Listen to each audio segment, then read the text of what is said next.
melawai. Atlet skateboard putra Indonesia Basral Graito Hutomo menyabet atau juga menyumbang 1 emas untuk Indonesia di SEA Games 2025.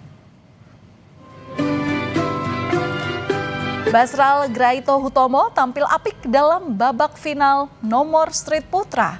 Percobaan terakhirnya berjalan mulus tanpa terjatuh, mencatat skor 166,67 poin dari kombinasi nilai best run dan best trick. Basral finish teratas dan berhak atas medali emas.